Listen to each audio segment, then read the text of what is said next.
Petition করতে পারেন, তার ডিমান্ড রাখতে পারেন, সেটা লফুল এবং লজিক্যাল হওয়া উচিত। এটা ডেমোক্রেটিক কান্ট্রি।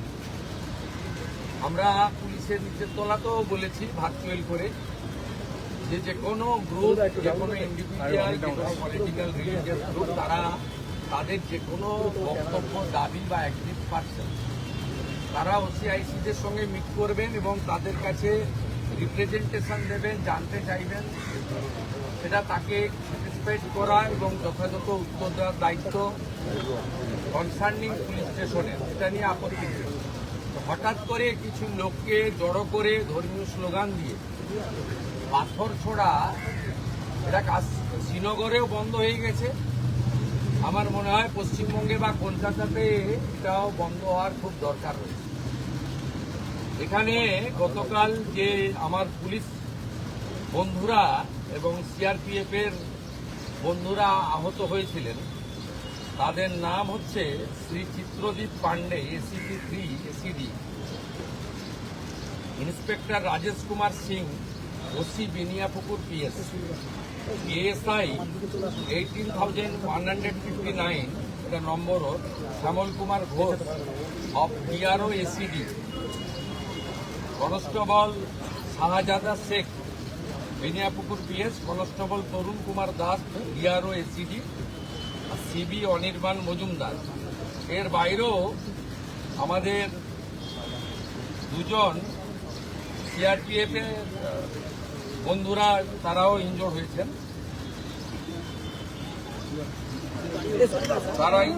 আমি মূলত এদের সঙ্গে দেখা করতে এসেছিলাম, ওদের শরীর স্বাস্থ্য কেমন আছে, ওদের ইনজুরি কেমন হয়েছে, আর আমাদের যে এন্টার ফোর্স কালকে এত ভালো কাজ করেছেন, বড় ল অ্যান্ড অর্ডার ক্যাজুয়ালিটির হাত থেকে মানুষজনকে বাঁচিয়েছেন, তাদেরকেও আমি সাপোর্ট দিতে এসেছিলাম। বলেছিলাম গভর্নমেন্ট আপনাদের সঙ্গে আছে, আপনারা law enforcing authority under BNS এবং জনস্বার্থে আপনারা কাজ করবেন ভয়মুক্ত হয়ে। আপনাদের হোম মিনিস্টার তথা চিফ মিনিস্টার আপনাদের সাথে আছে, নগরপালের নেতৃত্বে এন্টায়ার ডিপার্টমেন্ট আপনাদের পাশে আছে। ওদের প্রাইমারি মেডিকেল ট্রিটমেন্ট হয়েছে, একজন দুজনের ইনজুরি ক্ষতও আছে, আমি দেখেছি নিজের চোখে। আমি শুধু আপিল করব, এই কাজগুলো করবেন না, এই কাজগুলো করবেন না, এই কাজগুলো থেকে বিরত থাকুন। যদি মনে করেন আগের সরকার আছে, আগের নিয়ম আছে, আগের মতো পুলিশকে ফোর্সকে হাত পা বেঁধে রেখে দেওয়া হবে, তাহলে কিন্তু ভুল করবেন। তো ক্লিয়ার মেসেজ, জিরো টলারেন্স এই ধরনের ভ্যান্ডালিজম, হুলিগানিজম, রাউডিজম এবং anti national, anti social activity we are not allowed. আমি পুলিশ মন্ত্রী, হোম মিনিস্টার হিসেবে লাস্ট ওয়ার্ড বলে গেলাম, একটা পুলিশের গায়ে যদি হাত পড়ে, এই সরকার তার আইন প্রয়োগ করে যতদূর যেতে হয় হবে। শুধু অ্যারেস্ট নয়, কনভিকশন করানো পর্যন্ত ক্লোজ মনিটরিং করার দায়িত্ব আমাদের থাকে। আর পুলিশের সমস্ত বন্ধুদের বলবো, বিএনএস যা বলেছে, আপনাকে ট্রেনিং পিরিয়ডে যা বলেছে, আপনার সুপিরিয়র যা অর্ডার দেবে অন স্পট, আপনি চিন্তামুক্ত হয়ে করবেন। কে কোন দল করেন, কে কোন ধর্মের লোক, কে কোন সম্প্রদায়ের লোক, কে কোন প্রভাবশালীর ক্লোজ লোক, তার এগেনস্টে অ্যাকশন নিতে গেলে 5 বার ভাবতে হবে। আপনারা এই চিন্তা মুক্ত করুন। মাননীয় প্রধানমন্ত্রী বারে বারে বলেছেন, বেঙ্গলে ভয়ে আউট, ভরসা ইন। এন্টার পুলিশ ডিপার্টমেন্ট, বিশেষ করে আমাদের কলকাতা পুলিশের যে তাদের যে পারফরমেন্স, তাদের যে উচ্চতা, এই উচ্চতাকে ফিরিয়ে আনার জন্য, দক্ষতাকে কাজে লাগানোর জন্য গভর্নমেন্ট তার সাথে আছে। এটাই আমার বক্তব্য। আমি খুব হ্যাপি, এখানকার ইনভেস্টিগেটিং অফিসার এবং সুপিরিয়র পুলিশ অফিসাররা ইতিমধ্যে 40 জনকে গ্রেপ্তার করেছে এবং নগরপাল নিজে এটাকে, আমাদের সিপি নিজে এটাকে মনিটরিং করছেন লফুল অ্যাকশন আন্ডার বিএনএস যেটা করার দরকার এটা আইনগতভাবে তারা করবে। সেটা যে চিফ মিনিস্টার হোম মিনিস্টার আমি বলবো না, আইনে যা লেখা আছে সেই অনুযায়ী ব্যবস্থা হবে। একটা কথাই আমি বলে গেলাম, জিরো টলারেন্স।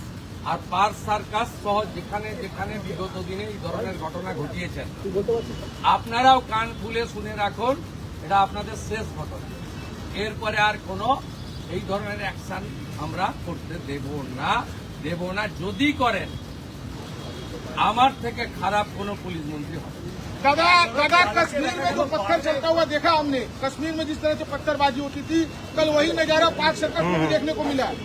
देखिए कश्मीर में पहले खत्म हो गया, कश्मीर में बहुत पहले खत्म हो गया जब धारा 370 35 देखो एबुलिश किया भारत सरकार, तब से खत्म हो गया। कश्मीर में इस तरीके से इंसिडेंट नहीं हुआ।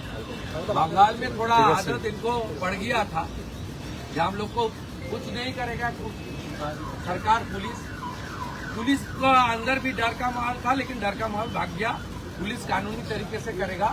दे are the law enforcing authority, they are the part and parcel of the government. Police लोग इंजर्ड होगा और पुलिस मंत्री एसी रूम में बैठ के देखेगा, ये सब दिन होती। पास्ट इज पास्ट, छोड़ दीजिए। अभी गुंडागर्दी बंगाल में खत्म, जीरो टॉलरेंस। मैं ऑन स्पॉट आकर उनको साथ मुलाकात किया, नहीं बुला के बात किया। ये मैसेज जो उपद्रवी है उनको भी ये मैसेज चला जाना चाहिए कि ये सरकार अपने कार्रवाई करेगा। ये सरकार देखना है, सोचना है, में नहीं। Do you think it was a planned protest? Yes, Do you think it was a planned protest or an impromptu one? it's a planned incident. Because some person before incident they posted it through social media. Police is investigating. I have ever faith to Calcutta police. These officers are very competent officers. They are very skilled officers. They are highly educated officers. They are true patriotic people. The officer knows what to do or not to do. Earlier, police is non-functioning due to some political ill motive. Now they are free. They are working as per the law within the BNS. And the main principle of our constitution or the people by the people. जनता के लिए जो काम करना चाहिए वो करेगा। Superior police officer जो आदेश करेगा, ये डिसिप्लिन ऑर्गेनाइजेशन ये करेगा। और बाकी कलकत्ता पुलिस का ट्रेन और मॉडर्नाइजेशन, इंफ्रास्ट्रक्चर, लॉजिस्टिक सपोर्ट, ये सब हम लोग विद इन 6 मंथ अब देख लेना कलकत्ता पुलिस सबसे अच्छा पुलिस बन जाएगा। उनको सपोर्ट देना चाहिए। अभी हम लोग सेंट्रल होम मिनिस्ट्री से रिक्वेस्ट करूंगा, जो 40 कंपनी पैरामिलिट्री है, ऑल्टरनेट अरेंजमेंट तक उनको यहाँ रखना चाहिए। नहीं तो हमारी मैन पावर इतना शॉर्टेज हो जाएगा कि उपद्रवी को मौका मिल जाएगा। ठीक है, हम सब लोग डिस्कशन कर लिया क्या करना चाहिए। जनता को आश्वस्त कर रहा हूँ, पूरा पुलिस को सरकार का कोऑपरेशन कीजिए। और कोई एग्रीवनेस है, कोई पुलिस के खिलाफ, कोई किसी का खिलाफ कोई शिकायत है, तुरंत आकर OCIC से मुलाकात कीजिए। OCIC का खिलाफ कुछ है तो DC का साथ मुलाकात कीजिए। DC का खिलाफ कुछ है तो लाल बाजार में जाकर कीजिए, नहीं तो मेल में भेज दीजिए। CP का खिलाफ कुछ है तो नवान्न में CO में भेज दीजिए। सब हम लोग देख लेंगे, लेकिन हाथ में पत्थर उठाना, पत्थरबाजी करना और रिलीजियस नारा के साथ गुंडागर्दी करना, ये बंगाल में नहीं होगा, नहीं होगा, नहीं। सर जैसा